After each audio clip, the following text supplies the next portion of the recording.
Onions are a staple food that we tend not to think about too much. We saute them and add them to a variety of dishes or slice them to go on a burger.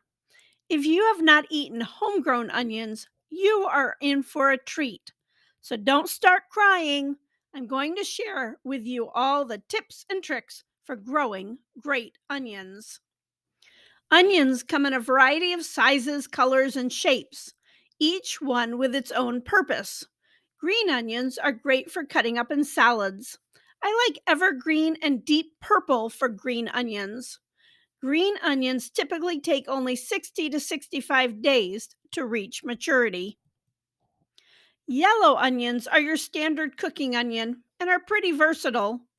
I've had good luck growing Alyssa Craig. White onions are milder and are good for adding to fresh dishes. Candy is my favorite white onion variety. It's great on burgers. Red onions can have a bit of a kick depending on the variety. I like Rosa de Milano, an Italian variety that is sweet and pungent at the same time. Onions are not just round. Flattened, globe shaped, and elongated are fun to grow. In particular, I love the elongated Italian ones called torpedo. Okay, so there are three ways of growing onions. You can start them from seed, purchase onion starts, or buy onion sets. We are going to talk about the pros and cons of each one. Which way do you think I grow them? But first, what's this whole thing about daylight? Onions are photoperiodic, which means they're sensitive to the amount of daylight. So, excuse my very crude map, but this just gives you an idea. Most of Zone 6 people would be in day neutral. The northern part of the US is long day, and the deep south, short day. You will see these terms in catalogs, but don't get too hung up on day length. I've grown several varieties, several types of onions out of their supposed daylight range. Just try to find varieties that you like that do well in your area. Like many other plants, you can start onions from seed. I like this option because it gives you lots of variety. You can grow onions based on what types you like best or how you want to use them. Onion seeds are pretty easy to handle. The con of starting onions from seed is they have a very long growing season, often needing 100 to 120 days to mature. I start onion seeds in early March. Onions need about 50 degrees to germinate. You can plant them in 2-inch jiffy pots or in 48 trays.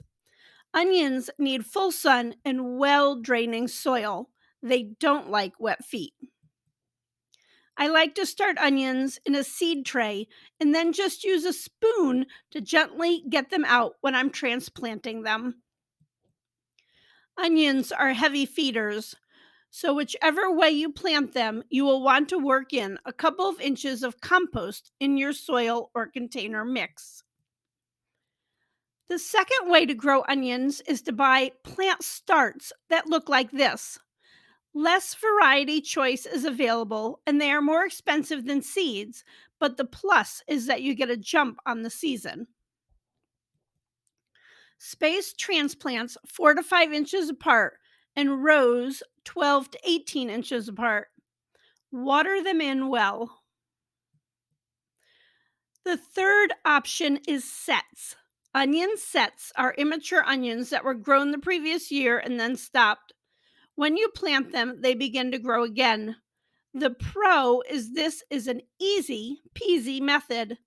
The con is there is very little variety or choice. Typically, you can get red, yellow, or white sets. Onion sets mature in 12 to 14 weeks. They withstand frost so you can get them going in early spring along with peas and potatoes. To plant them, make a shallow furrow and plant them with the round or flattened side down and the pointy side up. You only want to bury them about 2 inches deep. Instead of making a furrow, you can just gently press them into the soil. I will say, when I plant onions, I use a bit of hemstring so I can stay in a straight line. So, which did you think was my favorite way to plant onions? I use all three methods. That way, I stagger my harvest over time and have lots of variety.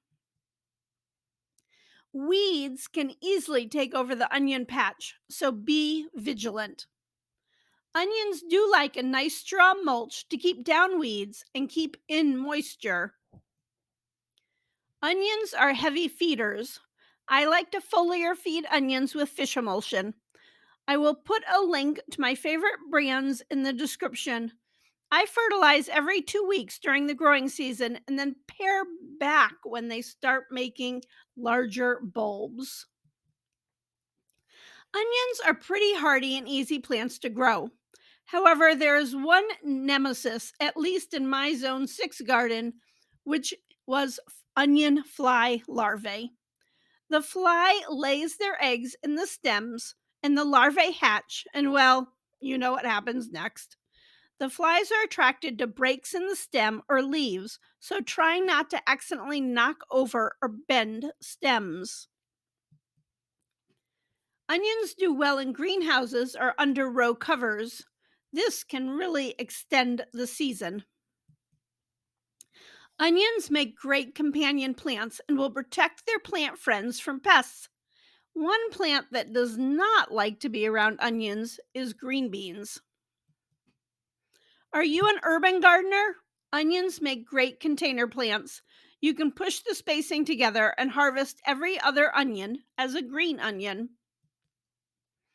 4-gallon grow bags or containers hold 8 onions each. Onions like raised beds because they allow for good drainage. The tops will start to die back when the onions are ready to harvest. Some people like to give the top a twist to hasten that last bulb development. You can harvest onions earlier if you want a smaller bulb size, or buy smaller varieties. Onions will often send up a seed stalk. You will want to cut this off plants you intend to harvest. If you want to save seeds from heirloom varieties, then let them grow. The onion flowers are insect pollinated. You can brush off the dirt and cut the roots off if you plan to hang the onions to cure. Drying and hanging is a great method for keeping storage onions through the winter. This may be the Kentucky coming out, but you know what's really good? Fry up some summer squash and onions in a pan and sprinkle on a little bit of brown sugar. I also am a sucker for a good onion soup, especially on a cold, snowy day. Are you getting ready for spring planting? Check out my video on growing peas next. Thanks for watching and have a fabulous day.